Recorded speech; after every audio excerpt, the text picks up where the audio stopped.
안녕하세요. 사연 읽어주는 남예입니다. 오늘도 와주셔서 감사드리며 오늘의 사연 시작하겠습니다. 제가 제대하고 복학한 지 얼마 안 됐을 때였죠. 오랜만에 친구들과 함께 술을 먹고 있었어요. 그때 한 녀석이 친구들을 부르더니 합석을 제안하더군요. 그 친구들 중에 한 명이 제 아내였습니다. 젊은 청춘 남녀가 이런 깜짝 만남을 누가 마다하겠습니까? 그렇게 단체 미팅 같은 분위기가 이어졌어요. 얼마 후 서로 호감 있는 사람들끼리 335 짝을 지어서 이야기하기 시작했죠. 전 처음부터 맑은 눈을 가진 아내가 눈에 들어오더군요. 그래서 줄곧 아내와 술을 마시면서 이런저런 대화를 했던 것 같습니다. 서로 말도 잘 통했어요. 그런데 그 이후에 기억이 없더군요. 제가 눈 떠보니 다음 날 아침이었어요. 그리고 제가 한 호텔방에 누워있는 게 아니겠어요. 전 깜짝 놀라서 몸을 튕기듯 일어나지더군요. 그런데 더 기겁한 건 옆에 또 누군가가 있었던 거죠. 심장이 터질 것처럼 빨리 뛰는 게 느껴졌어요.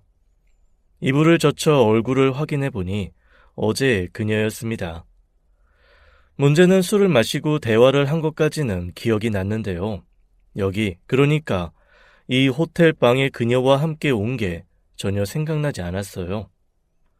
그때 그녀가 뒤척이더니 눈을 뜨는 게 아니겠어요. 저는 최대한 자연스럽게 행동했습니다. 제가 기억하지 못한다는 걸 그녀가 안다면 당황할 게 뻔하니까요. 근데 그녀는 크게 개의치 않아 보이더군요. 그녀 모르게 전 숨을 골랐어요. 다행이라고 생각했거든요. 그렇게 저희는 하룻밤을 보내고 쿨하게 헤어졌어요. 전 당시 컴퓨터 공학과를 전공하고 있었죠. 복학하고 적응하다 보니 이래저래 몇 달이 훌쩍 흘러갔어요. 그러던 어느 날 그녀가 다시 제 앞에 나타났습니다. 정천벽력 같은 말과 함께요. 저기, 나 기억나? 이런 말 하는 게 어떨지 모르겠는데, 나 임신했어. 네가 아빠야. 하룻밤과 함께 기억 속으로 잊힌 그녀가 제 아이를 가졌다면서 함께 나타난 거예요. 제가 살고 있는 원룸 앞에서 얼마나 기다렸는지 찬바람에 새빨개진 얼굴은 저를 보자마자 일그러지더군요. 그리고 울먹거리는 목소리로 말하더라고요. 그때 제 나이가 27살이었고요. 그녀 나이는 고작 22살이었어요. 혼자서 얼마나 떨리고 무서웠을 거예요. 저희는 너무 어렸어요. 대학생 신분이었던 우리가 해결할 수 있었던 건 아무것도 없었죠. 그래서 전 아버지께 무릎 꿇고 정면 돌파를 했습니다. 아버지, 죄송합니다. 저 아빠 됐어요. 그래서 제가 책임져야 하는 사람이 2명이 생겼습니다. 제발 용서해 주세요. 벼랑간 무릎 꿇은 아들의 고백에 아버진 분노하셨습니다. 그래도 어쩔 도리가 있었겠습니까? 하룻밤 실수로 생긴 아이지만 제 핏줄이잖아요. 저는 그렇게 아내와 아이를 책임지기로 하고 결혼을 하게 됐어요. 초반에는 부모님이 금전적으로 많이 도와주셨어요. 그래서 신혼집도 마련하고 아이 낳아 키우는데도 큰 어려움이 없었죠. 그나마 부모님이 크게 사업을 하셔서 지원해 주실 수 있었거든요. 정석대로 만난 사이는 아니지만 저희는 평범한 부부처럼 정을 쌓으면서 별 탈 없이 잘 살았습니다. 단 하나 문제가 있었다면 장모님과의 갈등이었죠. 저는 결혼하고 나서도 대학교 공부를 끝까지 마칠 수 있었어요. 대학생 신분의 가장이 됐기 때문에 취직이 중요한 상황이기도 했고요. 그런데 아이를 출산하고 육아를 해야 했던 아내는 대학교를 자퇴할 수밖에 없었어요. 장모님은 저 때문에 아내의 인생이 망가졌다면서요. 결혼 생활 내내 저를 못마땅해 하셨습니다. 우리 연주, 자네만 아니었다면 지금 벌써 유학 가고도 남았지. 이게 대체 뭔가? 이 젊은 나이에 집에서 애나 키우고 있고. 내가 얘 볼 때마다 속이 터진다고, 속이 터져. 아내는 피아니스트를 꿈꾸던 피아노학과 학생이었어요. 결혼과 임신, 출산, 그리고 육아로 이어진 힘든 과정 때문에 꿈을 접을 수밖에 없었죠. 저도 잘 알고 있었어요. 그래서 장모님이 일부러 저를 부리려고 하실 때도 군말 없이 다 해드렸어요. 처가의 성인 남자라곤 저 하나이기도 했고요. 그런데 처가가 그리 넉넉한 형편은 아니었습니다. 장인어른은 아내가 어렸을 때 돌아가셨다고 하고요. 오빠가 한 명 있는데 결혼 전에 집을 나가서 소식이 끊겼다는 이야기만 들었었죠. 아내는 대학교도 학자금 대출로 겨우겨우 다니고 있었는데요. 그래서 결혼 후 처가에 무슨 일이 있을 때마다 지원을 많이 해드렸어요. 그런데도 장모님은 성에 안 차하시더군요. 하루는 또 장모님께 호출당한 날이었어요. 자네 퇴근하고 우리 집으로 와줘야겠네. 네, 장모님. 무슨 일 있으세요? 내가 오라면 올 것이지. 자네는 무슨 말이 그렇게 많나? 난 말 많은 사람 싫어하네. 알겠나? 그래서 일 마치자마자 처가로 향했어요. 거실 형광등 불이 나갔는지 깜빡거리더군요. 장모님은 그걸 새 걸로 갈아달라는 거였어요. 저는 지금까지 하던 대로 별말 없이 다 수리해드렸습니다. 그래도 장모님은 제게 고맙단 말 한마디 안 해주셨어요. 황서방, 나가면서 이거 분리수거 해주고 음식 쓰레기 좀 버리고 가주게나.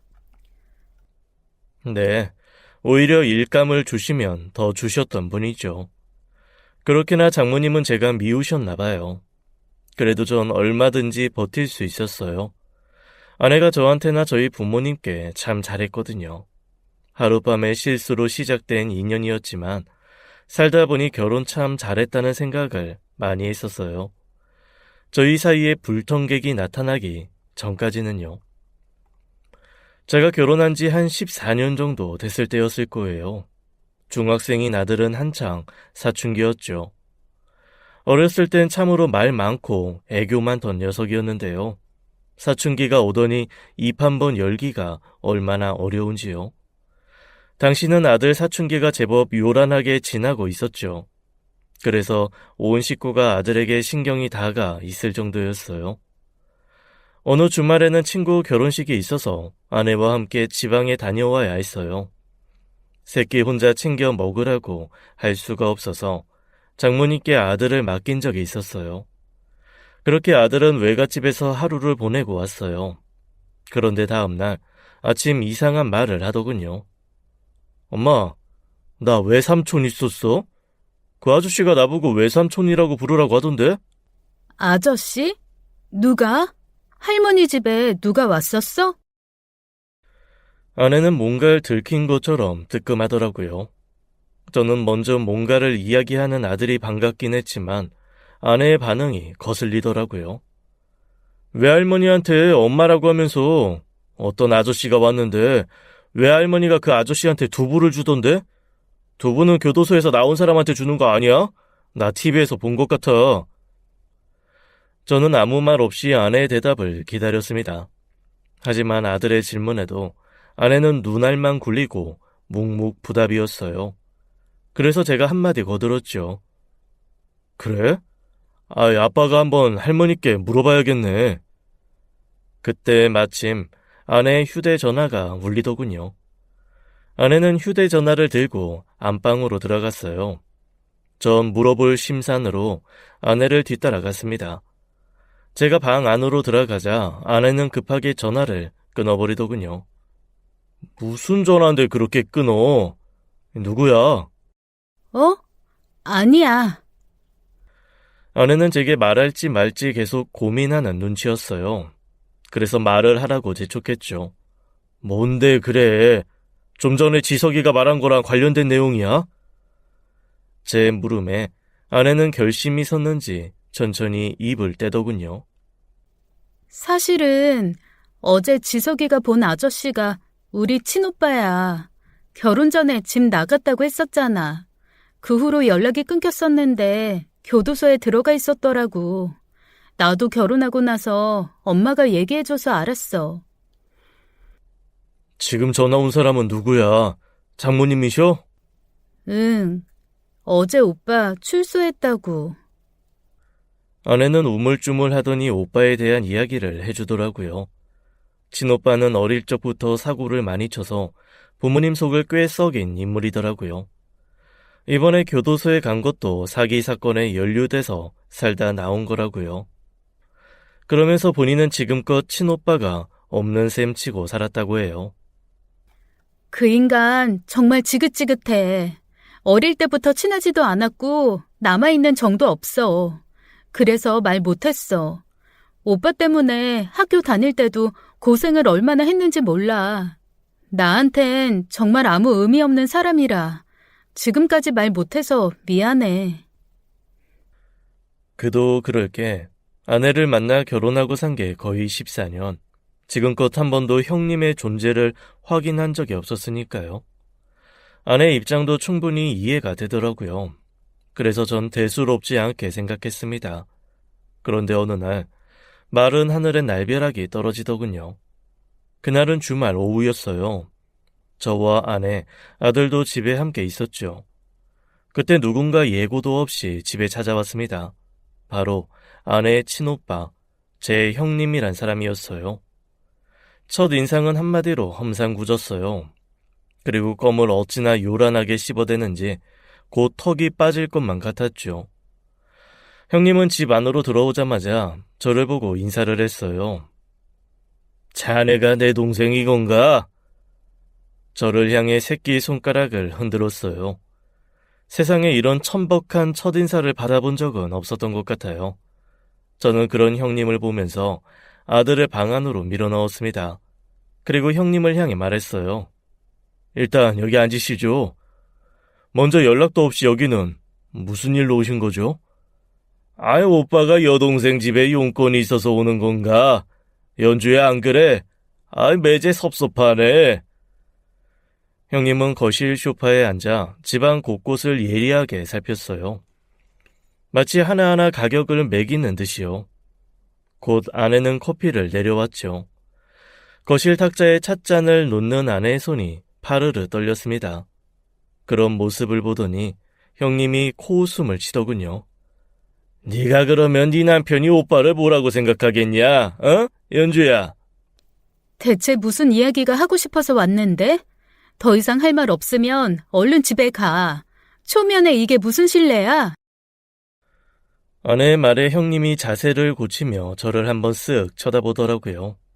그리고는 아내에게 하는 말이요. 할 말? 있지. 야, 네가 나 돈 좀 줘야겠는데? 알다시피 내가 나온 지 얼마 안 돼서 빈털털이야. 갑자기 이렇게 찾아와서 돈을 왜 나한테 와서 빌려달라고 해? 아내가 거절 의사를 표현하자 형님은 더 험상궂은 얼굴로 몰아붙였어요. 이내 장난이었다며 환하게 웃는 낯으로 아내에게 말하더군요. 네 오빠가 이제 새 사람 좀 대보겠다는데 여동생이 도와줘야지, 안 그러냐? 그냥 달라는 것도 아니고 빌려달라는 거잖아. 그리고 강목 같은 팔로 아내의 어깨를 툭툭 두드리는 거예요. 또 큼지막한 손이 아내의 머리를 쓰다듬었어요. 아내는 바들바들 떨고 있었습니다. 저는 계속 두고 볼 수가 없었어요. 죄송하지만 오늘은 이만 가주셔야겠어요. 갑자기 이렇게 찾아와서 돈을 달라고 하시면 저희가 해드릴 수 있는 게 아무것도 없습니다.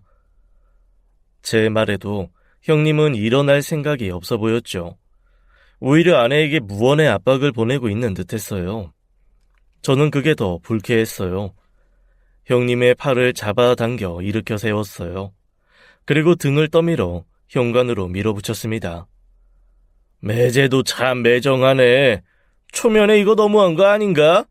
나 잘못 건드리면 어떤 일이 벌어질 줄 모르는데 이러고도 무사할 줄 알아? 큰 코 다친다고. 형님은 어떤 말이든 다 협박이더군요. 저는 현관문을 열어 형님을 밖으로 쫓아냈습니다.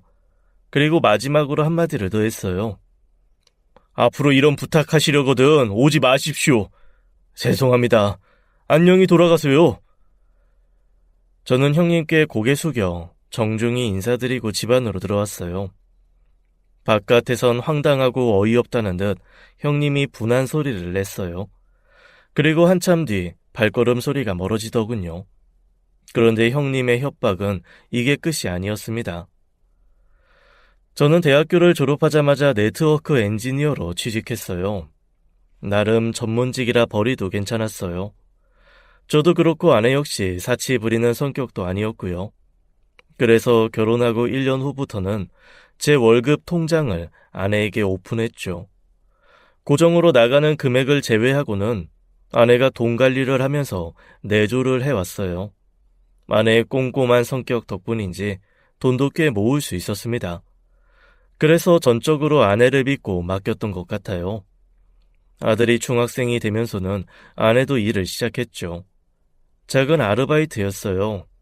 동네 빵집에서 3, 4시간씩 하는 일자리였죠. 생활비에 보탤 수 있겠다면서 좋아하던 아내의 모습이 생각나네요. 그날 역시 아내는 아르바이트를 하러 갔어요. 주말이라 전 집을 지키고 있었고요. 그날따라 바구니에 수북하게 쌓여있는 빨랫감이 보이더군요. 그래서 제가 빨래를 하겠다고 옷들을 집어들었어요. 그때 아내의 셔츠 앞주머니에서 우편물 하나가 떨어지더라고요. 그걸 주워서 확인해보니 대출이자 체납 독촉장이라고 쓰여있는 게 아니겠어요? 너무 놀라서 봉투 안을 서둘러 확인해봤어요. 아내가 대부업체에서 사채를 사용했더군요. 얼마 전 아내 이름으로 2천만 원을 빌린 거예요. 그런데 이자 연체가 됐다고 독촉장이 날아온 거더라고요. 그때 현관문에서 소리가 들렸어요. 아내가 아르바이트를 끝내고 집에 들어왔죠. 저는 최대한 아무렇지 않게 아내에게 우편물을 보여주면서 물었어요. 아내가 대출받은 이유를 대충 짐작이 갔거든요. 당신 이거 뭐야? 2천만 원 대출받았어? 언제? 아내는 깜짝 놀라더군요. 들고 있는 가방을 벽걸이에 걸어두려다가 놀라서 놓쳤어요. 그걸 주우면서 이내 억울하다는 듯이 말했습니다. 오빠가 대출이라도 좀 받아달라고 해서 어쩔 수 없었어. 당신한테는 패기치는 것 같아서 나 혼자 어떻게든 해결하려고 한 건데 미안해. 저는 조금 예상은 하고 있었어요. 얼마 전 형님이 우리 집에 다녀간 이후로도요. 지속적으로 아내에게 전화해서 협박을 일삼았거든요. 형님의 전화는 낮밤을 가리지 않았어요. 어느 새벽엔 술에 잔뜩 취해서 전화한 적도 있었습니다. 형님은 전화로는 답답했는지 아내가 일하는 빵집에도 찾아왔다고 하더라고요. 야, 돈 잘 버는 서방 놔두고 이런 왜 하냐? 오빠가 여기는 어떻게 알고 온 거야? 여기 나 일하는 곳이야. 방해하지 말고 가. 얼른. 돈 주면 간다니까. 돈 주고 이야기해. 바로 꺼져준다고. 참 말귀 못 알아듣네. 너 결혼하고 애 낳더니 왜 이렇게 멍청해졌냐? 어? 형님은 빵집 안을 껄렁껄렁 둘러보면서 마음대로 빵도 집어먹고 테이블 의자를 헤집어 놓기도 했대요. 아내는 또 어떤 해코지를 할지 두려워서 경찰에 신고할까도 고민했답니다. 그런데 그때 손님들이 한꺼번에 우르르 몰려 들어왔다고 해요. 보는 눈이 많아져서 형님이 더는 나쁜 짓을 못하게 된 거죠. 그때 다행히 단체 손님이 들어오는 바람에 오빠가 기다리다가 그냥 갔어. 할 말은 많아 보였는데 내가 커피 뽑는다고 바쁘니까. 급한 성질 어디 안 갔더라고. 그걸 못 참고 그냥 가버리더라고. 그 후로 아내는 불면증에 시달렸어요. 한동안 아르바이트 가는 것도 무서워했죠. 형님이 또 일하는 대로 찾아올까 봐요. 정신과에 가서 약을 처방받아서 먹을 정도로 심각했어요. 그래서 전 아내에게 왜 말도 없이 대출을 받았냐고 화를 낼 수 없었어요. 아내도 얼마나 많은 고민을 했겠어요. 아무튼 형님이 또다시 아내가 일하는 빵집에 왔다고 해요. 그때 친정 엄마까지 대동해서 왔다고 하더군요. 형님이 아내에게 작은 사업이라도 하나 시작해 보겠다면서 대출을 요구했대요. 친정 엄마까지 앞세워서 부탁하는 바람에 어쩔 수 없이 사채까지 쓴 거래요. 그러면서 이자는 본인이 꼬박꼬박 갚겠다는 약속까지 했다는군요. 아내는 사기 전과 있는 사람 말을 정말 믿은 건지 사람이 정말 착해 빠져서 말이죠. 이자 갚겠다는 형님 말을 믿은 거야? 아니 사채 이자 연체되면 어떤 일 벌어질 줄 알고 여자가 왜 미리 못 갚은 거야? 생활비 없었어? 그게 아니고 오빠가 자기가 이젠 변했다고 새 사람 됐다고 하면서 엄청나게 떵떵거리며 갔거든. 그래서 정말 갚나 안 갚나 기다려본 거야. 그런데 연체된 지 3일밖에 안 됐는데 어떻게 바로 독촉장이 날아오지? 나도 깜짝 놀랐어. 이자는 꼭 갚는다고 큰 소리 치던 형님은 돈을 받자마자 연락도 안 받는다고 말하는데 저는 바보같이 착한 아내에게 화가 난 건지 형님에게 화가 난 건지 너무 열이 받아서 화를 주체를 못하겠더라고요. 아, 지금 형님한테 가서 따져야겠어. 그리고 당장 돈 갚으라고 할 거야. 진정해. 오빠 지금 어디 있는지 아무도 몰라. 엄마도 모른대. 연락도 끊겼어. 아내는 제 팔을 잡아 끌어당기면서 다시 자리에 앉히더군요. 자꾸 들썩거리는 몸을 어찌할 줄 모르고 있자 아내가 계속 말렸어요.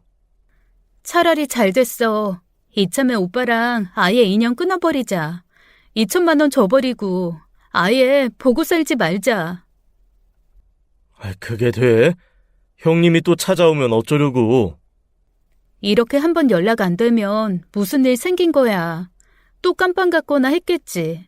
안 그래? 대출이자는 내가 알아서 갚을게. 너무 신경 쓰지 마. 아내의 말처럼 차라리 잘 됐다고 생각했어요. 이참에 형님에게 2천만 원 줘버리고 앞으로 아예 안 보고 살 작정이었습니다.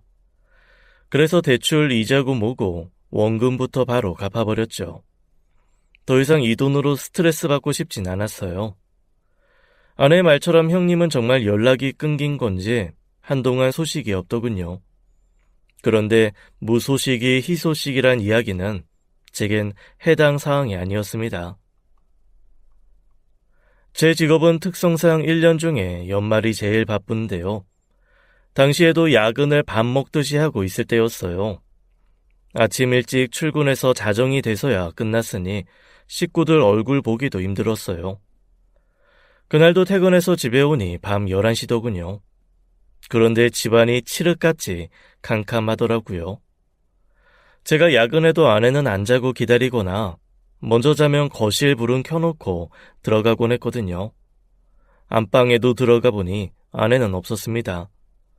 아들은 학원 끝나고 독서실에 가 있을 시간이니 당연히 집에 있을 리 없고요. 저는 아내 걱정부터 되더라고요. 그래서 아내에게 전화부터 하려고 휴대전화를 꺼냈어요. 그때 안방 침대 아래에서 문자 소리가 나더군요. 아내의 휴대전화였습니다. 휴대전화까지 놓고 어디를 간 건지 이제 누구한테 연락해 봐야 할지 고민했어요. 그리고 아내의 휴대전화를 집어들었어요. 그런데 아내에게 도착한 문자 메시지의 미리 보기 내용은 충격적이었어요. 가정 깨기 싫으면 5천만 원 지금 당장 입금해라. 형님에게서 온 문자더군요. 이번에는 5천만 원으로 아내를 협박하고 있더라고요. 연락이 끊겼다던 형님은 또 언제부터 아내를 괴롭히고 있었던 건지 저는 속에서 끓어오르는 화를 진정시킬 수 없었죠.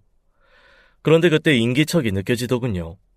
현관문이 닫히는 소리가 들리고 아내가 안방으로 왔어요. 아내는 저를 보고 놀라서 물었어요. 당신 언제 온 거야? 나 잠깐 편의점 다녀오느라고. 내 휴대전화 여기 없었어? 아내는 안방에 들어오자마자 황급히 휴대전화부터 찾더라고요.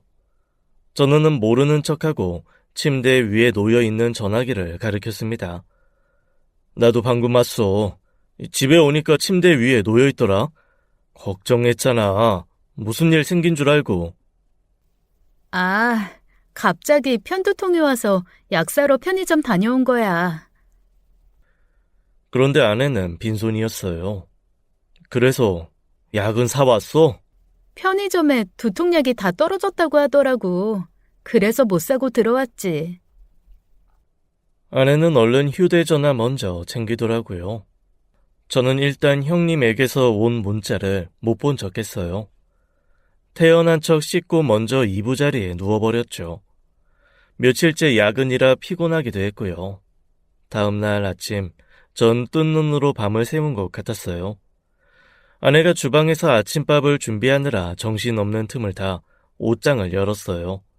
뭔가 단서를 찾기 시작했어요. 어제 아내가 입은 청바지를 꺼내 주머니를 뒤졌습니다. 그런데 주머니에 작은 종이가 꼬깃꼬깃 들어있더군요. 전 그 종이를 꺼내서 펼쳤습니다. 5천만 원 적금 통장을 깼다는 영수증이었어요. 저는 갑자기 머리가 지끈거리는 걸 느꼈어요. 이 돈이 어디로 흘러갔을지 뻔했거든요. 결국 2천만 원으로 연을 끊기로 했던 다짐은 물거품이 된 거예요. 갈수록 형님의 협박은 심해지고 요구 금액은 커지고 있었어요. 저는 더는 참을 수 없었습니다. 그날 저녁 바로 형님에게 전화했어요. 안녕하세요, 형님. 저 좀 지금 만나야겠습니다. 아내에게는 말하지 마시고요. 저는 형님과 마주보고 차 한 잔도 마시고 싶지 않았어요. 그래서 회사 근처 작은 공원에서 만나자고 했죠. 형님은 제가 돈이라도 건네줄 줄 알았는지 한 걸음에 달려오더군요. 어이, 매제! 웬일이야? 날 먼저 만나자고 하고 기분 좋은데? 연주한테 무슨 이야기 들은 거야? 저는 인사도 생략했어요. 바로 형님에게 단도직입적으로 말했습니다. 더 이상 아내에게서 돈 뜯어내지 마십시오. 이건 경고입니다. 이 말하고 싶어서 만나자고 한 거예요. 아시겠어요? 어쭈, 어디서 본 것 많아가지고 야, 그걸 협박이라고 하는 거냐? 애송이네. 그렇게 하면 내가 겁낼 줄 알아, 매제? 심각성을 모르고 비아냥거리기만 하는 형님의 모습에 더 화가 났죠. 그래서 저도 막말을 해버렸어요. 애송이요? 그럼 형님은 깡패입니까? 걸핏하면 우리한테 와서 돈 뜯어내게? 네? 뭐라고? 이 자식이 동생 남편이라고 봐줬더니 깡패! 형님도 그 말에 감정이 상했는지 바로 주먹이 올라오더군요. 제가 그 주먹을 그대로 받았을 것 같으세요? 바로 주먹을 쳐내버렸어요. 우리는 감정이 격해져서 서로 멱살을 잡고 힘겨루기를 했습니다. 그런데 별거 아니더라고요. 형님은 인상만 험상궂고 행동만 거친 사람이었어요. 한마디로 입으로만 나불거리는 인간이었던 거예요. 힘으로는 한 주먹거리도 안 되더군요. 저는 그동안 쌓아온 분노를 다 쏟아냈습니다. 형님은 팔다리를 허우적거리며 막아보려고 애를 썼어요. 하지만 아무 소용이 없는 일이었죠. 바닥에 나뒹굴며 맞고만 있던 형님은 제게 그만 때리라며 소리쳤어요. 아이, 제발 그만해. 이제 그만하라고. 알았어. 이제 돈 달라고 안 해. 아예 안 한다고. 그러니까 좀 그만해. 저는 형님 배 위에서 움직임을 멈추고 한숨을 크게 내쉬었습니다. 형님은 바로 말을 이어갔어요. 내가 비밀 하나 알고 있는데 말해줄까? 어? 또 무슨 헛소리 하시려고요? 사기치시려거든 그만하시죠. 제가 잠시 생각하는 틈에 형님이 잽싸게 바닥에서 일어나더군요.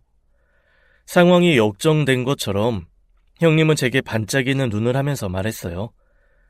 네 마누라가 준 7천만 원 이렇게 한 번에 대신하자는 거야. 내가 손해보는 거라니까. 이거 7천만 원보다 더한 고급 정보라고. 자꾸 시간 끌지 마시고요. 일단 말부터 하시라고요. 대체 뭘 알고 있는데요? 형님이 말하는 아내의 비밀은 가히 충격적이었습니다. 무려 그 비밀은 저와 아내가 처음 만났던 날부터 시작이 됐더군요. 당시 아내는 만나는 남자가 있었다고 하네요. 그것도 고등학생 때부터 사귄 남자가요. 그런데 그 남자는 결혼하기에는 조건이 너무 안 좋았던 거죠. 그 논팽이는 집안도 찢어지게 가난하고 미래가 전혀 안 보였어. 대학도 안 가고 어디 공장인가? 들어가서 일도 하나마나 한 거 하고 미래가 안 보였지. 우리 엄마도 반대가 엄청 심했으니까 만나지 말라고. 근데 아무튼 둘이 너무 좋아했어. 저는 망치로 머리를 한 대 얻어맞은 것 같았어요. 형님이 도대체 무슨 소리를 하는지 알 수 없었어요. 그런데 형님의 다음 말이 더 놀라웠습니다. 그런데 지금도 둘이 만나고 있다? 지금까지도 계속 만나고 있다고 널 속이고 넌 네 아내한테 당한 거야. 사기 결혼 당한 거라고. 제가 그걸 믿을 거라고 생각했어요? 사기도 정도껏 치십시오. 얘 참 순진하네. 네가 이러니까 걔한테 당한 거야. 걔가 왜 나한테 2천만 원, 5천만 원 가져다 주겠냐? 내 요 주둥이 막으려고 어쩔 수 없이 준 거지. 아직도 모르겠어? 전 정말 믿을 수 없었습니다. 지금까지 아내와 살면서 전혀 의심 갈 만한 정황이 하나도 없었어요. 형님이 이간질 하려고 거짓말하는 거로 생각했습니다. 주먹을 불끈 쥐고 한 대 더 치려고 손을 든 순간 형님이 제 주먹을 막아서더군요. 그리고선 진지한 눈으로 제게 말했어요. 진자 검사도 한번 해보는 게 좋을 것 같아. 다 자네를 위해서야. 내 말 허투루 듣지 말라고. 진자 검사라뇨. 저는 몸이 굳어서 움직일 수 없었어요. 그런데 형님의 눈빛이 거짓말 같지 않았단 말이죠. 거기서 전 너무나 두려웠습니다. 그리고 형님이 이렇게 말하더군요. 만약 내 말이 틀린다면 7천만 원 다 토해낼게. 그리고 다시 안 나타날게. 약속해. 내가 아무리 사기범이었어도 이건 진짜 거짓말 아니야. 믿어도 돼. 다른 건 다 거짓말 같아도 왜 이건 진심인 것 같았는지 전 그때 심장이 이렇게 빨리도 뛸 수 있는지 느꼈습니다. 동시에 형님에 대한 분노가 솟구쳤어요. 진심이든 거짓말이든 당신은 앞으로 제 가족 앞에 나타나지 마십시오. 다시 마주친다면 그때 제가 어떻게 할지 저도 모르겠습니다. 아시겠어요? 그래 알았어. 갈게. 형님은 몇 번을 헛발로 넘어지기를 반복하며 주랭랑 쳤어요. 저는 정신을 바짝 차려야 했어요. 일단 형님의 말이 진실인지 거짓인지 가려야 했습니다. 사기 전과가 있는 사람이라 100% 다 믿을 순 없었어요. 그리고 의심을 품은 채로 아내와 결혼 생활을 지속하기 어려웠어요. 다음 날 저는 아내에게 야근한다고 거짓말했습니다. 그리고 일단 퇴근해서 아내를 지켜보기로 했어요. 빵집에서 아르바이트를 끝낸 아내가 집이 아닌 다른 곳으로 향하더군요. 평소처럼 제게 집으로 간다고 문자를 보내고 말이죠. 아내가 택시를 타고 도착한 곳은 한 다세대 주택가였어요. 2층짜리 주택의 1층에 자리한 현관문 도어록을 아주 자연스럽게 열고 들어가더라고요. 전 멀찍이 주차하고 계속 지켜봤어요. 한 1시간쯤 지났을 거예요. 그 집에 한 사내가 들어가더군요. 형님이 말한 그 남자 같았습니다. 저는 이곳에 도착했을 때까지만 해도 아닐 거라고 회피했던 것 같아요. 그런데 확인 사살 당한 것처럼 그 남자가 문을 열고 집 안으로 들어가더라고요. 굳게 닫혀있던 문은 3시간이 지나서야 열렸어요. 그리고 그곳에서 아내가 나왔습니다. 이내 그 남자도 나와서 아내에게 애정 표현을 하는데 차마 눈 뜨고 못 보겠더군요. 저는 눈을 질끈 감았어요. 그런데 귀에 들리는 소리까지 막을 수는 없었어요. 사랑해.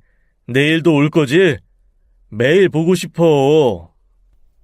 내일도 올 수 있으면 올게. 잘 자. 나도 사랑해.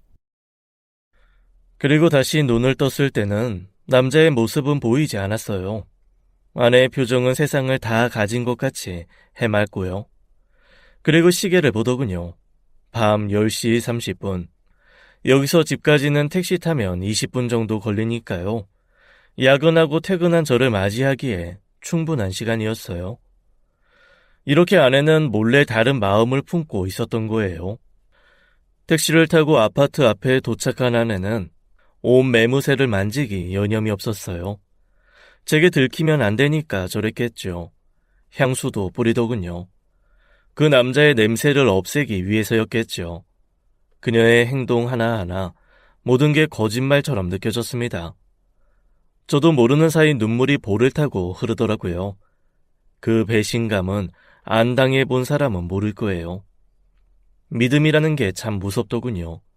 사이가 굳건할 때는 보이지 않던 게 하나하나 다 보이기 시작하더라고요.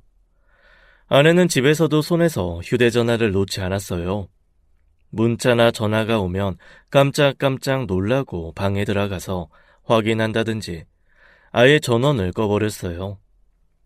얼마 전에 형님 문자를 몰래 확인한 날도 그랬다고 했잖아요. 집에 오자마자 다급하게 휴대전화부터 찾았다고요. 전 당연히 형님 때문에 그런 줄로만 알았죠. 그런데 그게 다가 아니었던 거예요. 아내가 약 사러 편의점에 다녀온 것도 거짓말이었던 거고요. 그날도 역시 그 남자를 만나고 온 거겠죠. 유난히 향수 냄새가 진했거든요. 그런데 그때 엎친 데 덮친 격으로 장모님까지 보태시더라고요. 주말에 다짜고짜 집에 찾아오셔서 하시는 이야기가요. 자네, 전세금 좀 더 마련해줘야겠네. 그게 무슨 말씀이세요? 왜요? 아니, 이번에 전세 계약 연장하려고 하는데 집주인이 전세금을 올린다고 하잖아. 그래서 3천만 원이 필요해. 저는 짜증이 확 올라오더라고요. 제가 이야기만 하면 돈 나오는 기계도 아니고요. 사실 결혼하고 처가 물주로 살아온 건 맞습니다. 돈이 워낙 없는 집이기도 했고 학업 포기한 아내 대신 처가에 더 잘해준 거였거든요. 지금 살고 계신 아파트 전세금부터 중고차까지 전부 제가 해드렸어요. 아내가 매달 생활비 용돈까지 드리는 걸로 알고 있고요. 그리고 너무 당당하게 대놓고 요구하시니 지치더군요. 장모님은 형님의 일을 알면서도 모르는 척하는 건지 일절 말씀 안 하시더라고요. 그리고 아내에 대한 신뢰도 무너져 있던 상태였잖아요. 모든 게 부질없다고 생각했어요. 장모님 죄송한데요. 이번엔 그 돈 못 해드릴 것 같아요. 뭐? 아, 왜?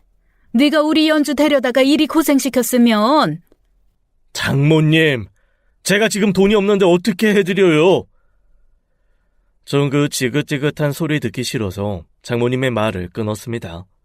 제가 이런 적이 한 번도 없어서 장모님도 놀라시더군요. 이제 할 말은 해야겠다고 생각했어요. 형님이 저희한테 얼마를 가져가셨는지 아세요?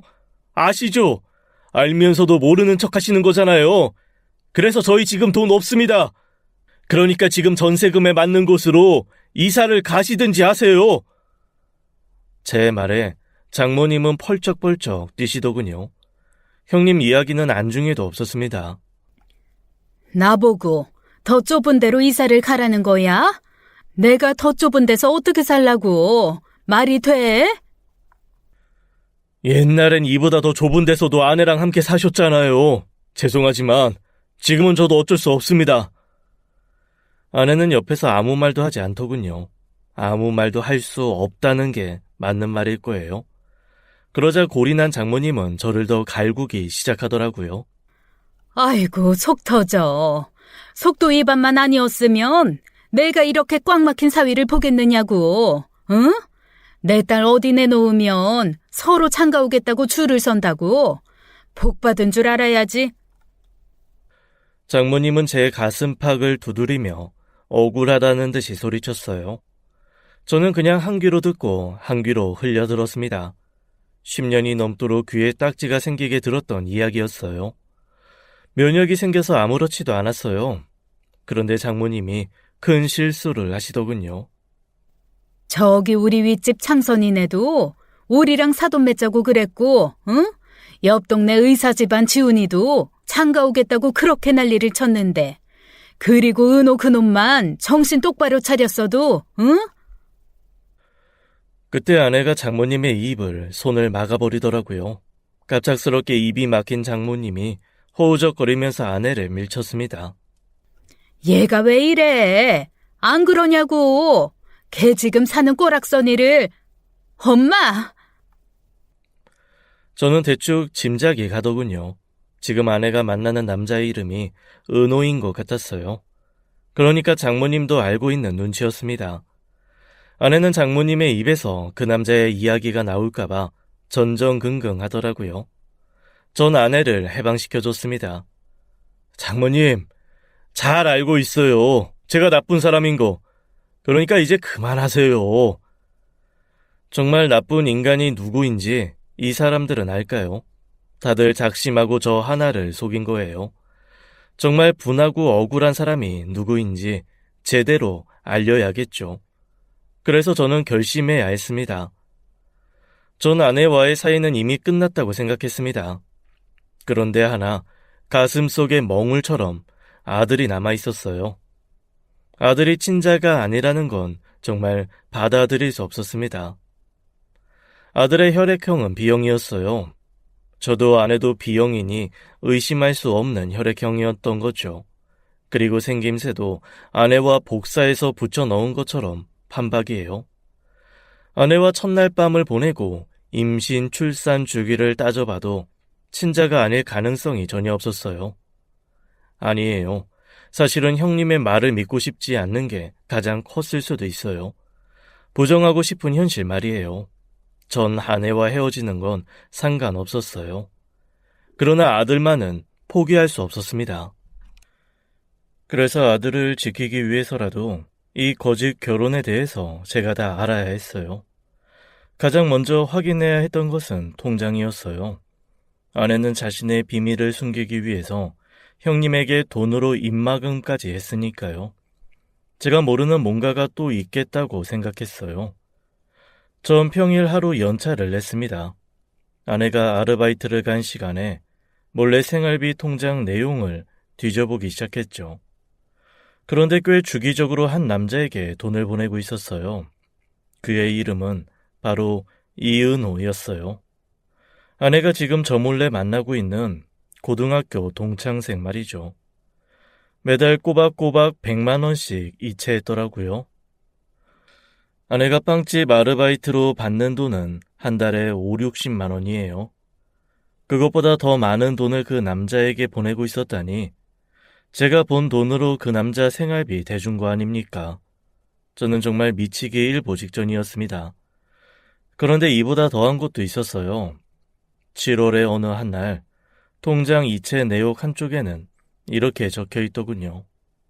우리 아들 생일이라고요. 저는 제 눈을 의심했습니다. 제발 잘못 본 거라고 누군가 다시 확인해 줬으면 좋겠다고 생각했어요. 눈을 비비고 또 비벼서 다시 봐도 명확하게 적혀 있었어요. 우리 아들 생일이라고요.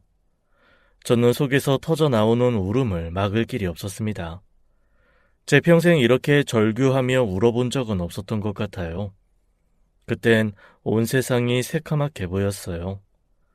눈앞에는 아무것도 보이지 않았습니다. 정신을 차리고 바로 흥신소를 알아봤습니다. 그 남자에 대한 모든 것을 알아봐 달라고 부탁했죠.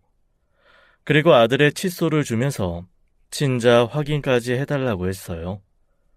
모든 결과를 듣기까지는 한 일주일 정도 시간이 걸리더군요. 지금 이은호 씨는 물류센터에서 일하고 있었어요. 계약직인 것 같더라고요. 부모가 일찍 죽고 혼자 된 지 오래된 것 같더라고요. 그리고 김연주 씨와는 고등학교 동창 사이고요. 동창생들 사이에서도 유명한 커플이더군요. 지금까지도 만나고 있는 걸 저희가 확인했고요. 15년 전인가? 그때 김연주 씨가 임신해서 산부인과도 함께 갔었던 기록이 남아 있었습니다. 그때가 언제였습니까? 흥신소에서 말하는 시기와 제가 아내와 처음 만났던 때가 딱 맞아 떨어지더군요. 그리고 전 가장 중요한 질문을 했어요. 그래서 지석이가 이은호 씨 아들이 맞습니까? 저희가 이은호 씨 집 앞에 있는 쓰레기를 뒤지느라 꽤 고생 좀 했습니다. 결과는 황지석 씨는 이은호 씨 친자가 맞는 걸로 나왔습니다. 흥신소 직원의 답을 기다리면서요. 전 저도 모르게 입술을 깨물고 있었나 보더라고요. 그런데 얼마나 세게 물고 있었는지 입술에서 피가 흐르더군요. 살짝 피 비린내가 감돌았어요. 그리고 손에 쥐고 있는 서류를 다시 한번 확인했습니다. 일치라는 글자가 선명하게 보였어요. 맞아요. 아들은 제 친자가 아니었던 거예요. 그렇게 부정하고 싶었던 현실이 진실이 된 겁니다. 저는 맨 정신으로는 버티기가 힘들더군요. 그날 눈앞에 보이는 술집에 무작정 들어가 소주를 들이켰어요. 소주 한 잔. 시간을 아내를 만나기 전으로 되돌리고 싶었습니다. 또다시 소주 한 잔. 그러면 아들을 볼 수 없다는 생각에 고개를 도리도리 저었어요. 곧 세상이 빙글빙글 돌았습니다. 안주도 없이 소주만 먹었더니 순식간에 취하더라고요. 그 순간 아들이 미친 듯이 보고 싶었어요. 보아하니 아들이 다니는 학원 수업도 마칠 시간이었죠. 저는 주저없이 아들을 향해 뛰어갔어요. 늦은 밤인데도 학원가는 불빛을로 나처럼 환했습니다. 그때 건물에서 아이들이 쏟아져 나왔어요. 많은 학생 사이에서 유독 빛이 나는 한 아이가 눈에 들어왔어요. 네, 제 아들이었습니다. 아들, 여기야! 전 아들을 향해 환하게 웃으며 손을 흔들었습니다. 웃는 나체는 사춘기 소년도 어쩔 수 없나 봐요. 아들이 아빠를 살갑게 맞아주더군요. 아빠가 여기는 어쩐 일이야? 아이 설마 나 데리러 온 거야? 그럼 아빠 퇴근하는 길에 아들이랑 같이 집에 가면 좋을 것 같아서 왔지. 아빠가 데리러 오니까 좋아? 좋기는. 금세 사춘기 아들로 돌아왔지만요. 저는 하나도 서운하지 않았습니다. 어느새 덩치가 아빠만큼 큰 아들에게 엉겨붙자 밀어내기를 바빴어요. 이내 저한테서 술 냄새가 났는지 아들이 코를 막더군요. 그리고는 폭풍 잔소리를 시작하더라고요. 알코올 냄새. 아빠 술 마셨어? 얼마나 마신 거야? 언제부터? 이럴 때는 또 사춘기 소년이 맞나 싶을 정도로 너무너무 사랑스러웠죠. 회식이 있어서 술 조금 마셨지. 아빠 냄새 많이 나? 아들은 말 대신 손으로 코를 틀어막았어요. 이런 아이가 제 친아들이 아니라는 사실을 저보고 믿으라니 전 자꾸만 눈물이 차오르는 걸 겨우겨우 참았습니다. 그리고 간신히 아들에게 말했어요. 늦게까지 공부하느라 고생했어. 배는 안 고파? 배고플 텐데 우리 뭐 먹고 집에 들어갈까? 주변에 불 켜진 식당이라곤 패스트푸드점밖에 없었어요. 아들은 햄버거도 맛있다면서 우걱우걱 잘도 먹더군요. 저는 그때 결심이 섰던 것 같아요. 며칠 후 흥신소에서 다시 연락이 왔죠. 새로운 사실을 하나 발견했다면서요. 제가 알고 있어야 할 것 같다고 전화를 해준 거예요. 이은호 씨가 지금 살고 있는 주택이요. 전세긴 한데 세입자 이름이 김현주 씨더라고요. 알고 계셨습니까? 정말 기가 차더라고요. 매달 생활비도 모자라서 전셋집까지 마련해줬다니요. 전 월급 빼곤 돈 나올 구멍이 없는데 아내가 무슨 돈으로 전셋집을 구했을까요? 그것도 다 제 호주머니에서 나온 돈이었겠죠. 아내가 직접 돈 관리를 하고 있으니 뒤로 야금야금 빼돌려서요. 아내의 비밀은 파도 바닥이 안 보이는 것 같았습니다. 돈 관리를 아내에게 전적으로 맡긴 게 잘못이었을까요? 아니면 아내를 믿고 신뢰한 제가 바보였을까요? 아예 처음부터 아내를 만나지 말았어야 했을까요? 제 인생이 어쩌다 이렇게 돼버린 건지 하늘을 원망하고 싶었어요. 그렇지만 이렇게 주저앉아만 있을 순 없다고 생각했어요. 저는 더는 시간을 끌고 싶지 않았습니다. 그래서 바로 집으로 향해 달려갔죠. 이제는 모든 걸 밝히고 아내와 단판을 지어야 했습니다. 저는 현관문을 박차고 집 안으로 들어갔어요. 아내는 주방에서 요리하고 있더군요. 앞치마를 두르고 바쁘게 움직이는 모습이 가식처럼 느껴졌어요. 오히려 저를 더 화나게 만들더라고요. 인기척을 느꼈는지 아내가 뒤돌아봤어요. 아내는 뒤에 가만히 서 있는 저를 보면서 반기더군요. 오늘 웬일로 일찍 온 거야? 계속 야근하더니. 나 그래서 아까부터 엄청나게 바빴잖아. 당신 김치찌개 좋아하지? 돼지고기 넣고 바글바글 끓였어. 맛 좀 볼래? 아내는 자랑하듯이 숟가락을 들고 찌개 국물을 뜨더니 제게 가져다 줬어요. 두 얼굴을 가진 아내의 모습을 보고 있으니 진저리 치면서 소름까지 돋았습니다. 전 숟가락을 손등으로 쳐냈어요. 숟가락이 둔탁한 소리를 내며 바닥으로 떨어졌어요. 저는 놀란 표정을 하는 아내에게 말했죠. 당신 앞으로는 이런 쓸데없는 짓 하지 마. 왜 그래? 당신 회사에서 무슨 일 있었어? 쓸데없는 짓이라니. 내가 좀 알아듣게 설명해. 제가 평소와는 다른 모습으로 반응하니 아내는 당황하더군요. 아내는 그제야 이상한 낌새를 느낀 것 같았어요. 저는 지체 없이 아내에게 물었습니다. 나 다 알고 있으니까 거짓말할 생각하지 말고 나한테 숨기는 거 있으면 다 말해. 먼저 기회 줄 테니까. 내가 대체 당신한테 뭘 숨기고 있다는 거야? 오늘 진짜 왜 이래? 당신 어디 아파? 아내는 끝까지 모른 척 하더라고요. 그렇다면 어쩌겠어요. 제가 말해줘야죠. 전 가방에서 통장을 꺼냈습니다.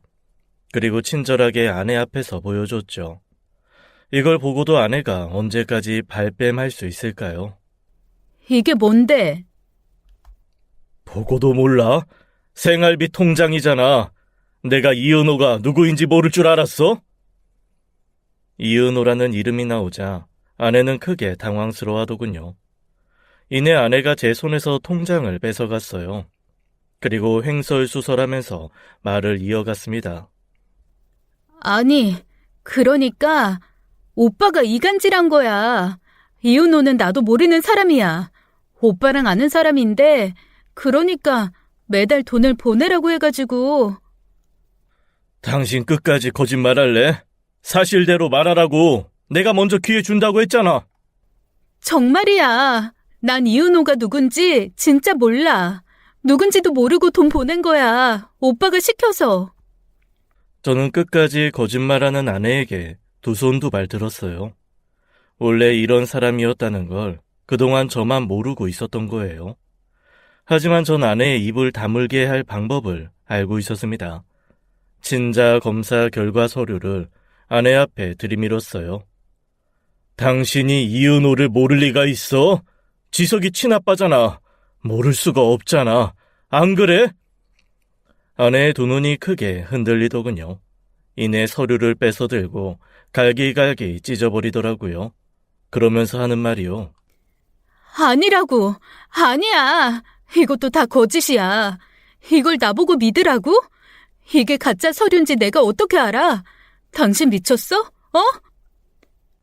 아내의 뻔뻔함에 그래 갈 때까지 가보자 이런 마음이 들더라고요. 그리고 아내에게 이은호와 만나는 사진 여러 장을 꺼내서 보여줬습니다. 이은호 집에서 나오는 아내의 모습, 이은호와 아내가 포옹하는 모습, 골목에서 이은호와 아내가 손을 잡고 걷는 모습, 이은호와 아내가 함께 집으로 들어가는 모습. 두 사람의 사이는 사진만으로도 설명이 충분했습니다.